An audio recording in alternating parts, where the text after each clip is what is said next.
Good morning students, मैं दीपका और आज आपका चैप्टर चल रहा था भारत की जलवायु का भाग 3। देखिए इस भाग से पहले हमने भाग 2 में पढ़ा था। हमने पढ़ा था भारत की मानसून की क्रिया विधि।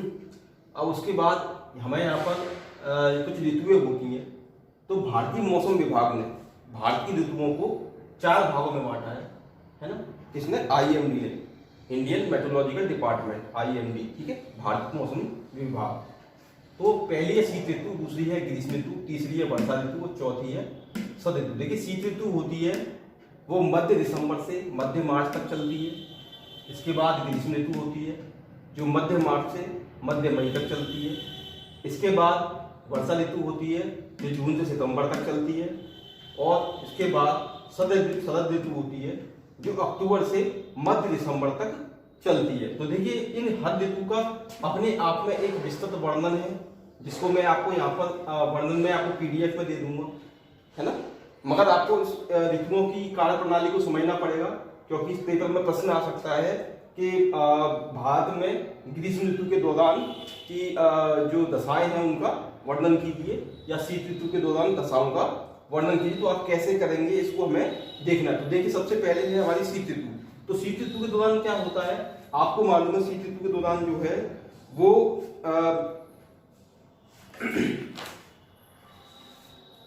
शीत ऋतु की शुरुआत देखिए सबसे पहले कब होती है, मध्य नवंबर से शुरू हो जाती है ना। और नवंबर के बाद फिर तेजी से तापमान जो है गिरने लगता है। पूरे उत्तरी एशिया में क्या होता है, तापमान तेजी से गिरने लगता है। और तापमान गिरने की वजह से उच्च दाब के केंद्र स्थापित हो जाते हैं।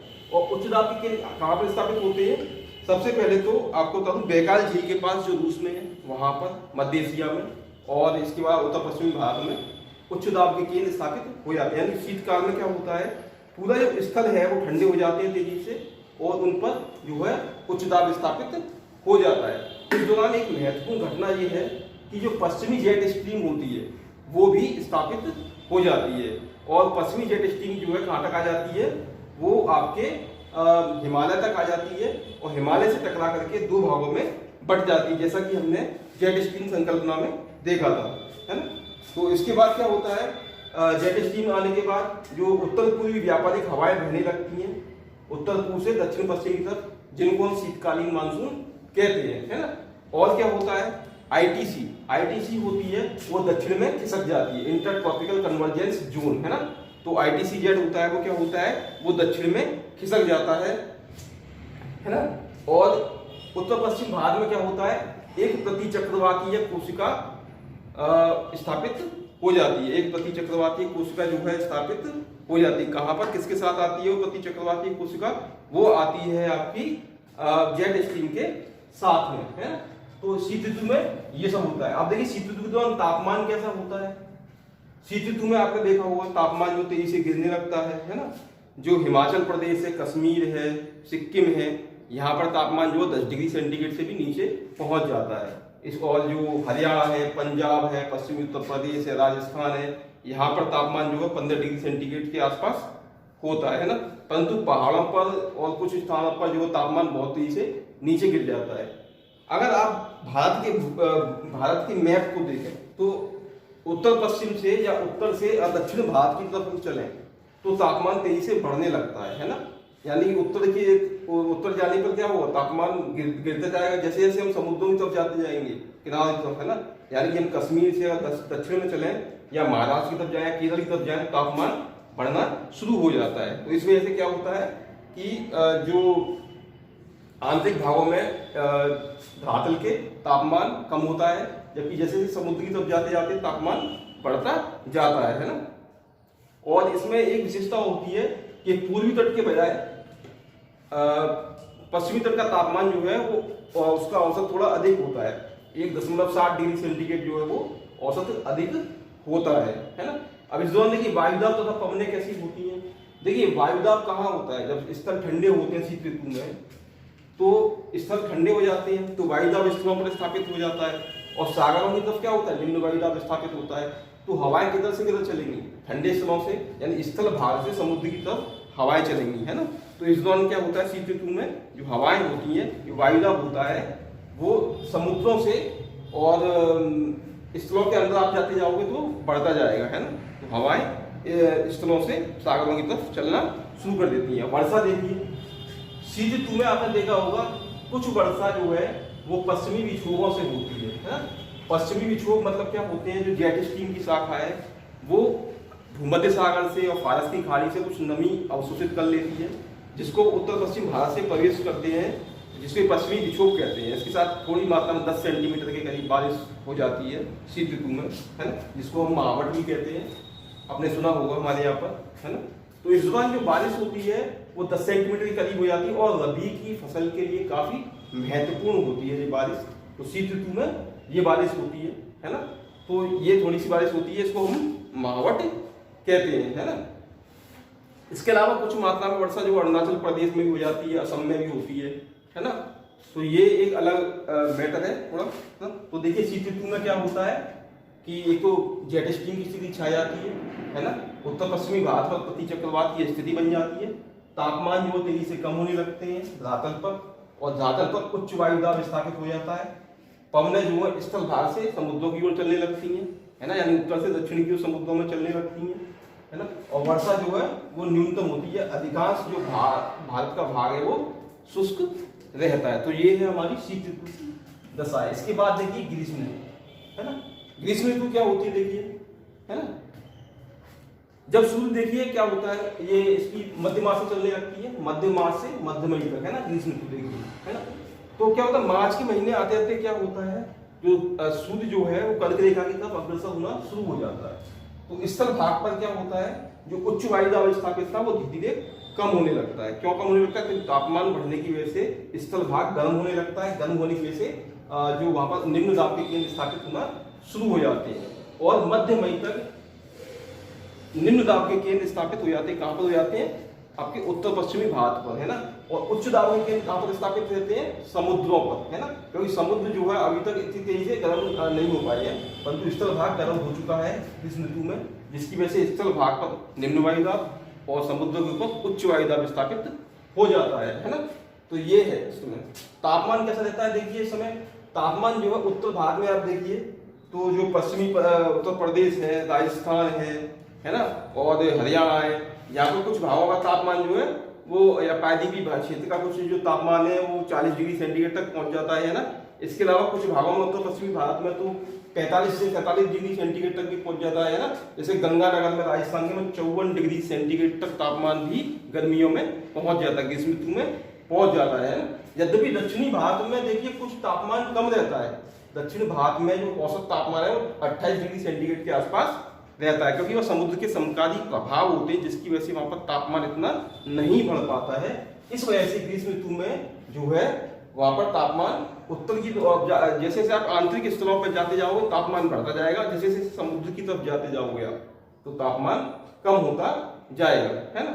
और जो है तापांतर भी काफी पाया जाता है। आंतरिक भागों में तापांतर जो 20 डिग्री सेंटीग्रेड तक पाया जाता है। तापांतर क्या होता है, तापमान का अंतर दिन और रात के तापमान में अंतर होता है, उसको हम तापांतर कहते हैं। यानी दिन के समय तापमान हो गया 50 डिग्री सेंटीग्रेड और रात के टाइम हो गया 30 डिग्री सेंटीग्रेड, तापांतर कितना हो गया 20 डिग्री सेंटीग्रेड, है ना। जबकि समुद्री भागों में तापांतर जो 4 से 5 या 5 से 6 डिग्री सेंटीग्रेड ही पाया जाता है, क्योंकि वहां पर ना तो ज्यादा तापमान बढ़ पाता है ना ज्यादा कम हो पाता है। तो समकालीन प्रभाव के कारण जो तापमान है वो लगभग एक सही रहता है ना। अब देखिए ग्रीष्म ऋतु के दौरान क्या है, आपकी वायुदाब और पवनें। तो देखिए वायुदाब और पवनें क्या होती है, देखिए ग्रीष्म ऋतु के दौरान क्या होता है कि अभी देखिए जो जेट स्ट्रीम होती है वो उसकी शाखा जो है अभी पूरी तरह से हटी नहीं है ना, अभी वो चल रही है ना।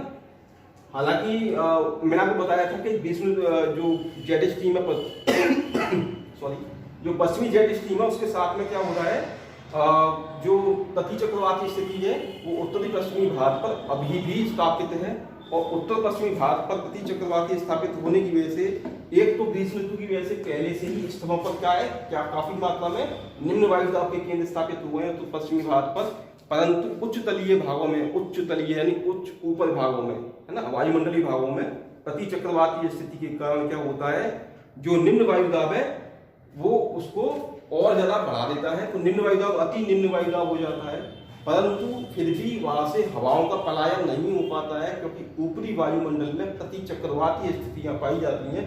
उन प्रति चक्रवाती स्थितियों के कारण वहां पर क्या होता है, जो वायु है जो ऊपर उठना चाहती है वो ऊपर नहीं उठ पाती है, और इसीलिए मध्य मई तक आपने देखा होगा भीषण धूप और गर्मी पड़ती है परंतु बारिश नहीं होती है। तो उसका एक कारण यही है प्रति चक्रवातीय स्थिति जो उत्तर पश्चिम भाग पर स्थित होती है और स्थापित रहती है, वो वहां से वायु को पलायन नहीं करने देती है। यदि वायु वहां से पलायन होगी तभी आसपास की हवाएं उस स्थान को घेरने के लिए आएंगी, जिससे कि बारिश होगी। परंतु प्रति चक्रवातीय स्थिति उस वायु को वहां से विस्थापित नहीं होने देती है और निम्न दाब की अति निम्न वायु दाब की स्थिति वहां पर उत्तर पश्चिमी भारत में और समस्त उत्तर भारत में बनी रहती है ना। तो बारिश नहीं होती है ना। हालांकि थोड़ी बहुत बारिश देखिए इस समय हो जाती है। अब देखिए वर्षा कैसी होती है ग्रीष्म ऋतु में, देखिए कुछ मात्रा में यहाँ पर क्या होता है, वैसे तो अधिकांश भाग जो है भारत का क्या होता है मध्य मई तक लगभग शुष्क ही रहता है। आपने देखा होगा लू चलती है ना। और जो उत्तर पश्चिम भाग से थोड़ी बहुत मात्रा में गर्म हवाएं चलती हैं, इनको लू कहते हैं, वो भी इसी दौरान चलती है ग्रीष्म ऋतु में, है ना।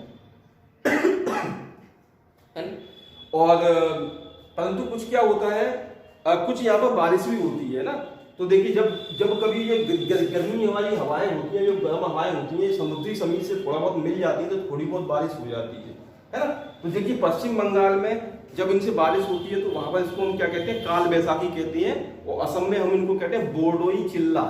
क्या कहते हैं, बोरडोई चिल्ला। जब कुछ मात्रा में इनका समुद्र की हवाओं से, नमी वाली हवाओं से मिलन हो जाता है तो तीव्र तूफान के साथ बारिश होती है, जिसको हम कहते हैं बोरडोई चिल्ला असम में, और काल बैसाखी इसको कहते हैं हम पश्चिम बंगाल में, है ना।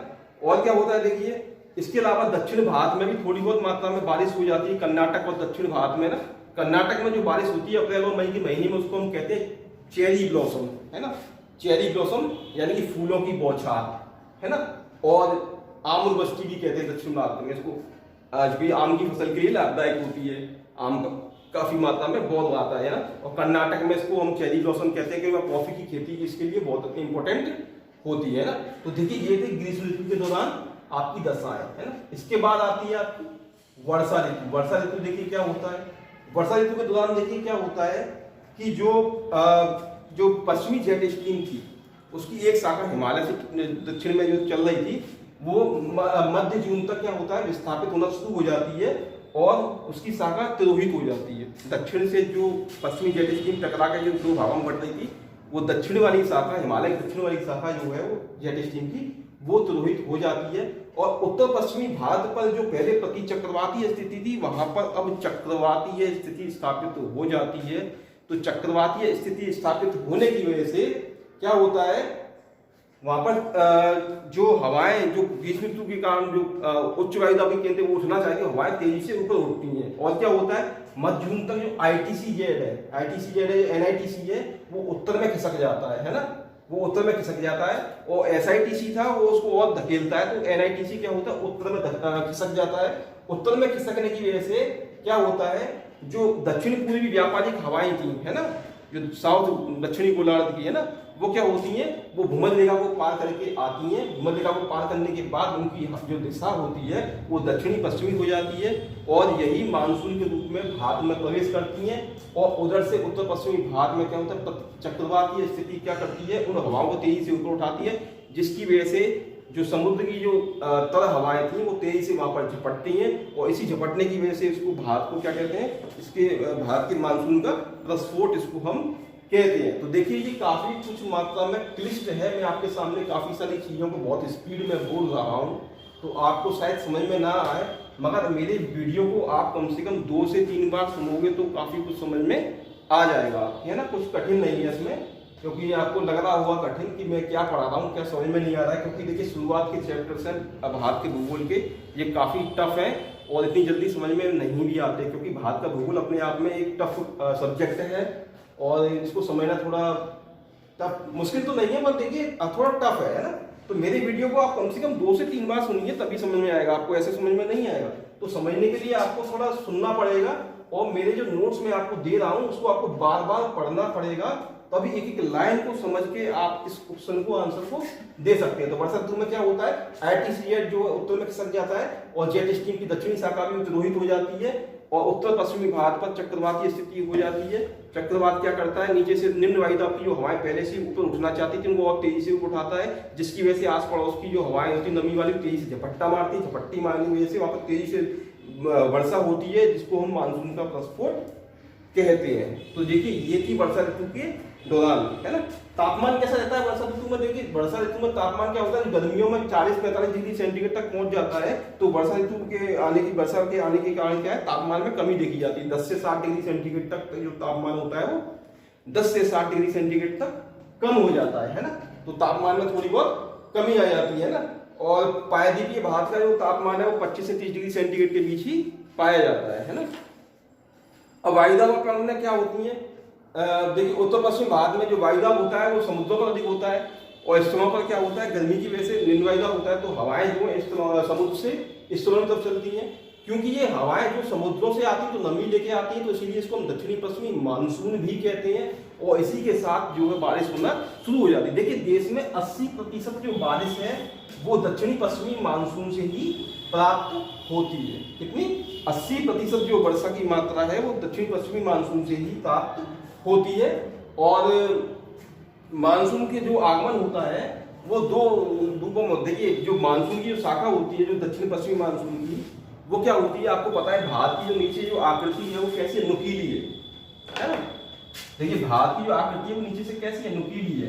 तो जब मानसून आता है ना तो भारत की इस आकृति से टकरा करके क्या होता है, दो भागों में शाखाएं बढ़ जाती हैं। इसकी जो दक्षिणी पश्चिमी मानसून की शाखा है वो दो शाखाओं में बढ़ जाती है। एक हो जाती है अरब सागर की खाड़ी की शाखा, दूसरी हो जाती है वो टकरा करके इस सुंडाकार आकृति के कारण, ये देखिए नीचे त्रिकोणीय आकृति है जो भारत की, इसे टकरा कर दो भागों में बट गई। एक तो अरब सागर की मानसून शाखा कहलाती है और दूसरी क्या कहलाती है आपकी बंगाल की खाड़ी की शाखा, है ना। तो मानसून की जो शाखा है वो दो भागों में डिवाइडेड हो जाती है, और ये अरब सागर वाली शाखा कहलाती है, ये बंगाल की खाड़ी की शाखा कहलाती है। देखिए मानसून सबसे पहले भारत में जो अंडमान निकोबार में पहुंचता है 20 मई को, है ना। तो सबसे पहले कहाँ पहुंचता है, 20 मई को अंडमान निकोबार में मानसून पहुंचता है। और उसके बाद जो है मानसून वो कहाँ पहुंचता है, उसके बाद मानसून 1 मई को आपका केरल में पहुंचता है ना। और आपका 10 जून को मुंबई, 1 जून को केरल में, 10 जून को मुंबई में, 15 जून को सौराष्ट्र और कच्छ में, और फिर धीरे धीरे पूरे भारत पर ये मानसून जो है वो फैल जाता है ना। तो देखिए जो बंगाल की खाड़ी वाली जो मानसूनी शाखा थी ये हिमालय के सारे पहुंच जाती है, और ये इधर आपके असम में और ये मेघालय में, मिजोरम, त्रिपुरा में बारिश करती है ना। और उसके सारे से हिमालय के सारे होते होते अंदर प्रवेश करने लगती है ना। अब देखिए ये जो बंगाल की खाड़ी वाली शाखा है, बंगाल की खाड़ी वाली शाखा वर्षा करेगी उत्तर पूर्व भारत में, उत्तर पूर्व भारत में बारिश करेगी। तो जैसे जैसे ये अंदर प्रवेश करती जाएगी देश के, हिमालय से टकरा के तलहटी से होते होते अंदर आती जाएगी, वैसे वैसे शुष्क होती जाती है ना।